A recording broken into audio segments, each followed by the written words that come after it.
Saya pernah menjadi seorang pembunuh, dan dia menggunakan usia untuk menilai lawan-lawanannya. Ternyata, kepala keluarga Li juga seorang pembunuh. Bagaimana mungkin Li Tiancheng, yang terlahir dalam keadaan marah, mendengarkan saya sekarang? Saya akan menyelesaikan situasi tragis putranya sendiri, dan harus ada penjelasannya. Namun, orang yang terlibat tidak akan peduli. Tanpa sepengetahuan semua orang, Gu Xuenian membawa Luo Feng ke Universitas Kedokteran Longcheng keesokan paginya. Ia bertanya, "Kakak senior 7, mengapa kamu membawaku ke sini?" Gu Xuenian terlihat sangat enggan, tapi dia tetap membawa Luo Feng ke sana. Bukan karena kamu, tetapi karena kakak perempuan kedua. Luo Feng sangat senang mendengar ini. Perilaku aneh Gu Xuenian terlihat seketika. Dia mencubit telinga Luo Feng dan bertanya, "Mengapa kamu merasa senang ingin bertemu dengannya?" Luo Feng dengan cepat berdalih, "Tidak, aku hanya merasa cukup terkejut. Lagi pula, kakak perempuan kedua sudah sangat sibuk." Saat Luo Feng dan Gu Xuenian masuk ke ruang kelas besar, mereka melihat podium teronggok tanpa seorang pun di atasnya. Banyak siswa sudah duduk di tempat mereka masing-masing. Sejenak kemudian, seorang guru naik ke atas panggung dan mengumumkan kelas berat Baihe dari Baikao Hall. Ketika dia sampai di podium, dia melihat seorang lelaki tua berambut pirang yang berjalan perlahan ke atas panggung, dikawal oleh beberapa pengawal yang dingin keturunannya untuk mewariskan keterampilan pengobatan tradisional. "Jadi demi budaya, saya mengambil keputusan yang bertentangan dengan nenek moyang saya," katanya dengan tegas. "Saya telah merekam segala pengetahuan yang saya peroleh dalam hidup saya ke dalam sebuah buku, dan saya menjualnya hanya kepada satu orang yang saya terima sebagai murid tertutup saya. Buku itu berjudul Rumah Harta Karun Segala Penyakit dalam Pengobatan Tradisional." Para siswa di bawah sangat bersemangat. Inilah yang telah dipelajari Guru Qin dalam hidupnya. "Jika saya bisa belajar, saya pasti akan menjadi pemimpin di bidang pengobatan," kata seorang siswa. Beberapa siswa dari keluarga kaya bahkan menawari saya jutaan dolar hanya untuk menjadi murid dekat Guru Qin. Dengan senyum tipis, Tuan Qin mengelus janggutnya. Apakah dia ingin menaikkan tawaran lebih tinggi? Situasi di depannya jelas memuaskan. Di tengah suasana itu, Luo Feng mengangkat tangannya dan berkata, "Tuan Qin, mengapa buku ini terlihat seperti dituliskan oleh saya? Aku masih kecil, dan aku dipaksa oleh kakak perempuan kedua." Reaksi terkejut terpancar dari semua orang saat mereka mendengar kata-kata Luo Feng. Apakah orang ini serius? Master Baihe, yang terkenal dalam mengambil pembelajaran seumur hidupnya, mengadopsi orang ini sebagai anak angkat ketika dia masih kecil dari kantor kecil Murong.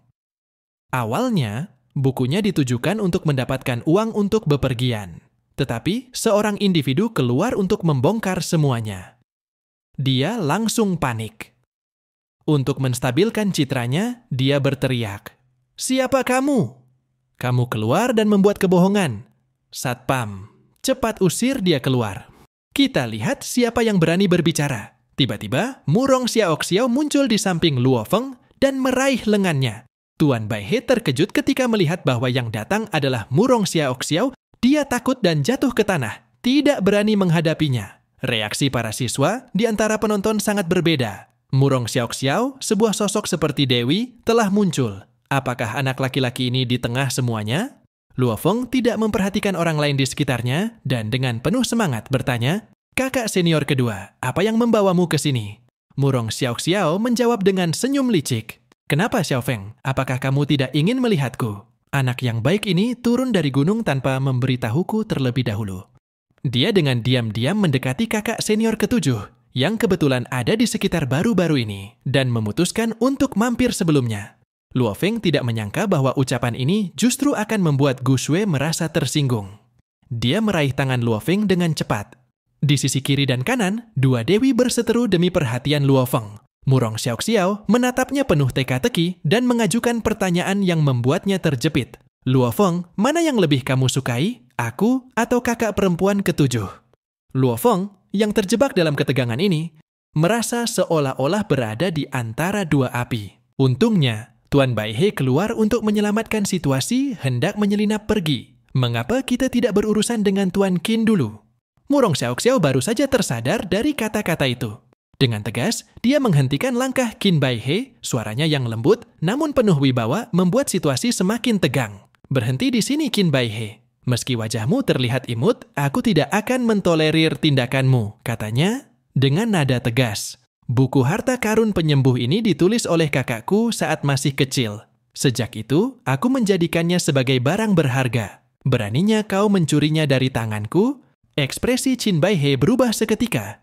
Dia tidak berusaha menyembunyikan kekhawatirannya, tetapi dalam sekejap dia menyadari bahwa tindakannya itu sangat salah. Aku mengerti, aku memang keliru, ujarnya dengan suara menyesal. Namun, bagaimana mungkin Murong Xiaoxiao begitu saja memaafkan Qin Baihe hanya karena percakapan ringan dengan pria di sampingnya? Qing Tan telah mengirimkan pesan ke seluruh rumah sakit, melarang mereka untuk mempekerjakan Qin Baihe.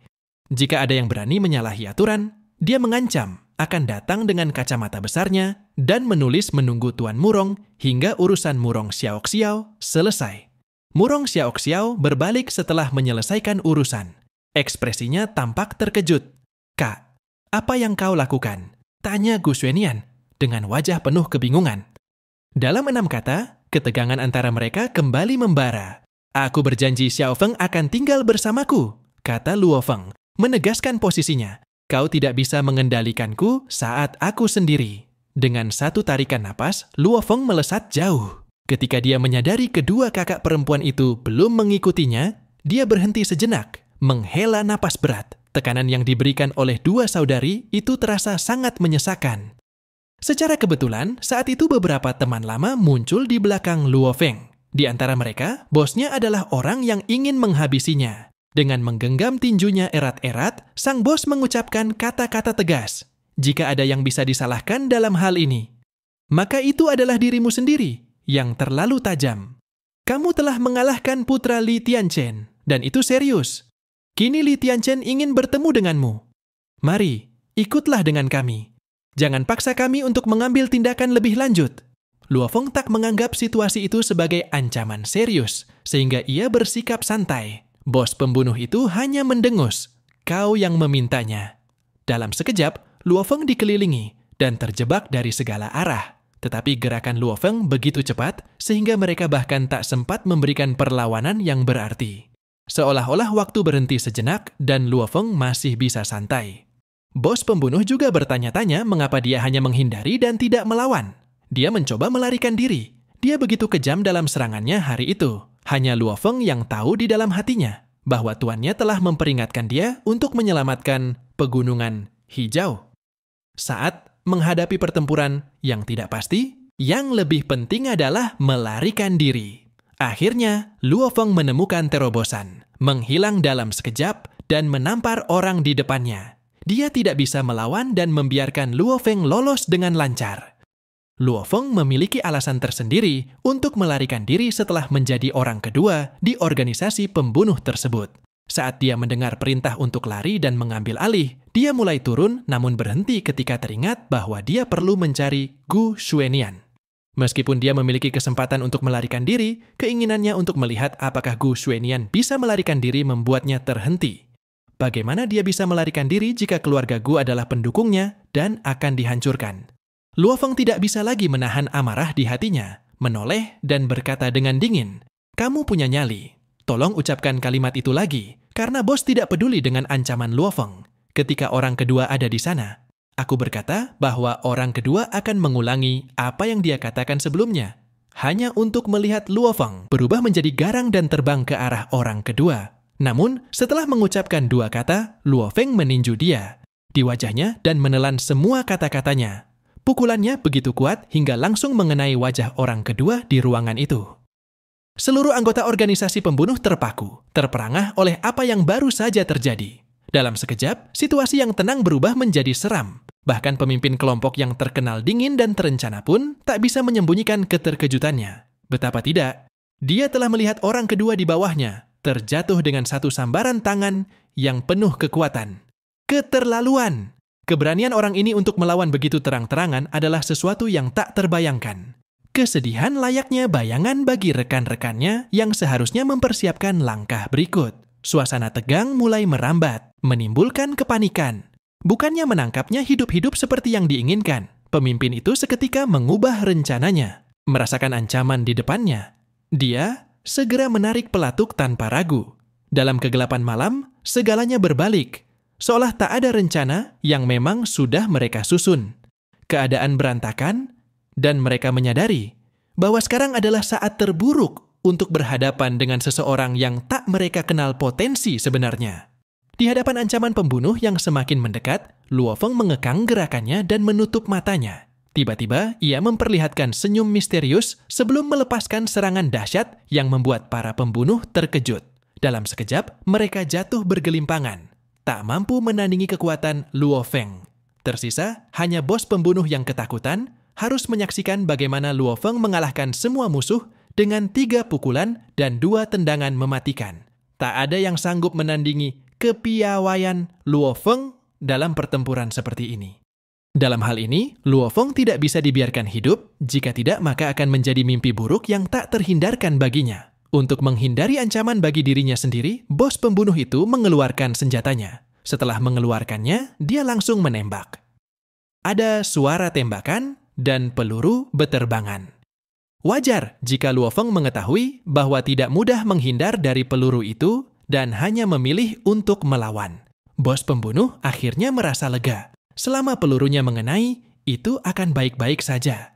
Tidak peduli seberapa kuat Luo Feng, dia hanyalah tubuh manusia.